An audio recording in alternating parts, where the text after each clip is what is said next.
Hi, welcome back to the channel. Friends, ಇವಾಗ ನಾನು ನಾಳೆ ವರಮಹಾಲಕ್ಷ್ಮಿ ಹಬ್ಬ ಇದೆ. ಸೊ ಇವತ್ತು ನೈಟೇ ಆದಷ್ಟು ಪ್ರಿಪ್ರೇಷನ್ ಮಾಡ್ಕೊಳ್ತಾ ಇದ್ದೀವಿ. ಹಾಗಾಗಿ ನಾನು ಇವಾಗ ಒಂದು ಏನೇನು ಇವತ್ತು ಪ್ರಿಪೇರ್ ಮಾಡ್ಕೊಳ್ತಾ ಇದ್ದೀವಿ, ಯಾವುದು ಪ್ರಿಪೇರ್ ಆಗಿದೆ, ಏನಿನ್ನು ಪ್ರಿಪೇರ್ ಮಾಡಬೇಕು ಅಂತ ಒಂದು ಸ್ಮಾಲ್ ಮಿನಿ ವ್ಲಾಗ್ ಮಾಡ್ತಾ ಇದ್ದೀನಿ. ಬನ್ನಿ ಇವಾಗ ಏನೇನು ಪ್ರಿಪೇರ್ ಆಗಿದೆ, ಏನಾಗಿಲ್ಲ ಎಲ್ಲ ನೋಡೋಣ ಬನ್ನಿ. ಇಲ್ಲಿ ದೇವ್ರನ್ನ ಕೂರಿಸ್ಲಿಕ್ಕೆ ಪೀಠ ಆಲ್ಮೋಸ್ಟ್ ರೆಡಿಯಾಗಿದೆ.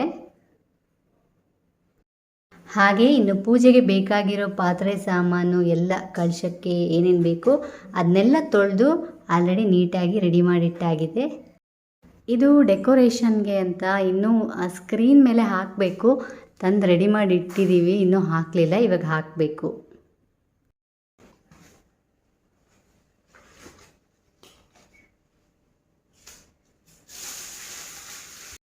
ಕಟ್ಟಲಿಕ್ಕೆ ಬಾಳೆ ಮರ, ಪೂಜೆಗೆ ಬಾಳೆ ಎಲೆ ಎಲ್ಲನೂ ರೆಡಿಯಾಗಿ ಕೂತಿದೆ ಇಲ್ಲಿ.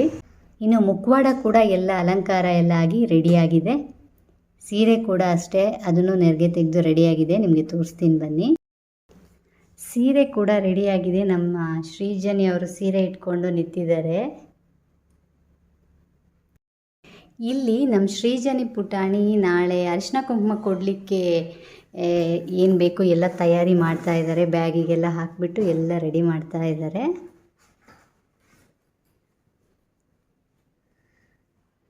ಹಾಕ್ದ್ಯಾ ಮಗಳೇ? ಹಾಕ್ದ್ಯಾ? ಕಾಯಿ ಹಾಕ್ದಾ? ಗುಡ್.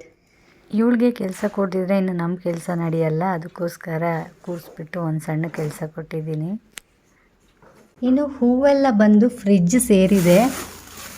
ಫ್ರಿಜ್ಜಲ್ಲೆಲ್ಲ ರೆಡಿಯಾಗಿಟ್ಟಿದ್ದೀವಿ, ನಾಳೆ ಇನ್ನು ಪೂಜೆಗೆ ಯೂಸ್ ಮಾಡ್ಕೋಬೇಕು. ಇನ್ನು ಹಣ್ಣುಗಳು ಅಷ್ಟೇ ರೆಡಿ ಇದೆ, ನಾಳೆ ಇನ್ನೆಲ್ಲ ತಟ್ಟೆಗೆ ಜೋಡಿಸ್ಕೊಳ್ಬೇಕು. ಇದಿಷ್ಟು ಸದ್ಯಕ್ಕೆ ರೆಡಿಯಾಗಿದೆ, ಇನ್ನೂ ಮಾಡೋದು ತುಂಬ ಇದೆ.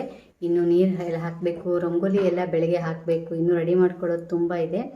ಸೊ ಇದೊಂದು ಸ್ಮಾಲ್ ಮಿನಿ ವ್ಲಾಗ್ ಮಾಡಿದ್ದೀನಿ. ಓಕೆ, ನಾಳೆ ಇನ್ನು ನೋಡೋಣ ಹೇಗೆ ಪೂಜೆ ಎಲ್ಲ ಆಗುತ್ತೆ ಅಂತ, ಇನ್ನೊಂದು ವಿಡಿಯೋ ಮತ್ತೆ ನೋಡೋಣ. ಓಕೆ, ಇನ್ನು ಮಲಗಬೇಕು, ಬೆಳಿಗ್ಗೆ ಬೇಗ ಎದ್ದಬೇಕು, ಯಾಕಂದರೆ ಸಿಂಹ ಲಗ್ನದಲ್ಲಿ ಪೂಜೆ ಮಾಡಬೇಕು, ಅದಕ್ಕೋಸ್ಕರ ಬೇಗ ಏಳಬೇಕು. ಓಕೆ, ನಾಳೆ ಮತ್ತೆ ಇನ್ನೊಂದು ವಿಡಿಯೋದಲ್ಲಿ ಪೂಜೆ ಎಲ್ಲ ಹೇಗಾಗುತ್ತೆ ನೋಡೋಣ. ಓಕೆ, ಬಾಯ್, ಗುಡ್ ನೈಟ್.